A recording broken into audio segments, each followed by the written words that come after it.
Hello everyone, my name is Rahul Chapwale. I'm a care home owner with over a decade of experience in care for the elderly. Today I've got a very special guest.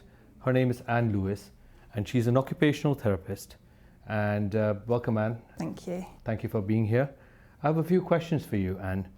Can you tell us a little bit about what an occupational therapist does?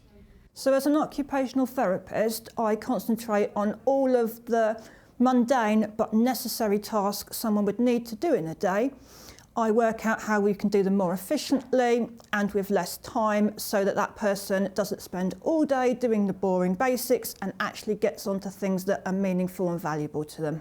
That's excellent. So please can you tell us a little bit about yourself, your background and why you decided to become an occupational therapist? So I have been a person with an impairment for more than 20 years and I have had some really frustrating times sat in hospital talking about very basic tasks such as using the toilet, getting out of bed, and couldn't understand, for example, why my therapist didn't understand that you needed your trousers down to use the toilet. And this led me to believe that I could do a much better job, that I could use my common sense and my professional training and deliver someone a solution that made sense and was fit for purpose. Excellent. No, I can see how that could make a difference. Having had that lived experience, it's such a different thing being, having that sort of actual experience than somebody who was just, sort of doing things out of learned things. So can you tell me, can you describe a situation where you've had an impact in a client's life and how did your lived experience contribute to that person's experience? So recently I've been working with people that have come out of hospital. For example, the lady that I have in mind, she's now using a wheeled walker. So it needs to go over the door frame. At the moment she has steps, she has a door frame with many different levels in it. And that means that she cannot get out the house independently and actually can't get in the house. So that is a person that is stuck in the house through the only reason being that the steps and the walker aren't compatible. So I've come along, we've had a look at what will fit in with the space, what practically works. And now she's got a flat exit and ramp down. That means that she doesn't have to plan to go in and out. She can do so whenever she wants to do, pretty much like you and me would just go in and out. Sometimes it's just a simple fix, isn't it? It is. I've been to people where they've had a stroke, they've now struggled with like paralysis down one side, and we have literally moved their kitchen to their good side so they're not having to reach round the whole time. So quite often it's a really simple solution and you'll think, why didn't I think of that? But actually that's why I'm here, because I'm the person that's been trained to think of it. And sometimes it's just about listening to what their needs are, right? And putting yourself in their shoes to be able to understand and suggest a really important or a good way to sort their life and make it a little bit easier. Absolutely, because if I was to suggest something that doesn't fit in with your lifestyle, that a mobility aid that you wouldn't like to be seen with, so it stays in the corner, if you're spending money on something that is not being used, it's of no use. So if I'm finding out what is acceptable to you, what you like, and that you understand how to use it, then we've got a solution. And would you say like some of the things that you do for people, does it sort of make them sort of enjoy life or do the things that they were doing a little bit more or in a different way or get some of their life back and reclaim some of their life back? Absolutely, because if you are spending all day getting up, getting out the bed, going into the bathroom, washing your face, cleaning your teeth, putting your clothes on, getting down the stairs, getting out the door, all of those are absolutely necessary, but you never get, if I said to you, what have you done today? Oh, I met my daughter, my nephew, my niece.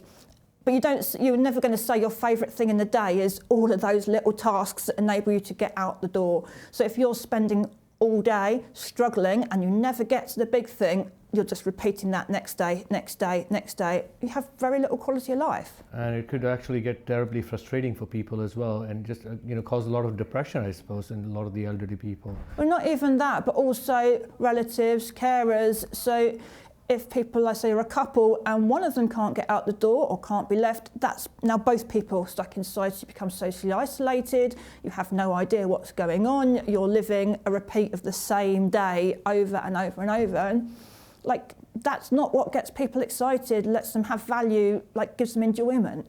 And what sort of different care settings would you say, or do you go into people's houses?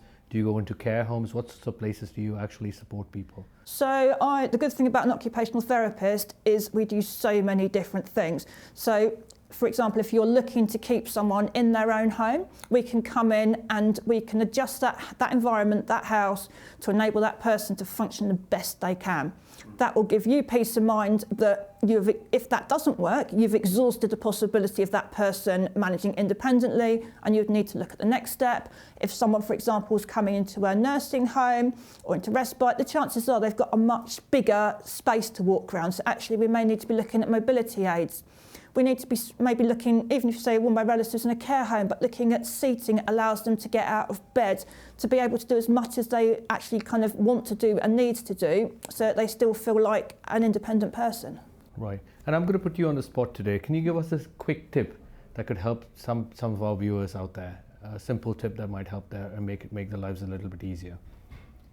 So probably think simple. If you Google things, you'll find 1,000,001 claimed solutions, and actually a lot of what I do is either moving something, creating a space, putting a handle for someone to hold, turning it around the other way, making it bigger to grasp, and most of these are not kind of a massive investment and a very complex piece of equipment.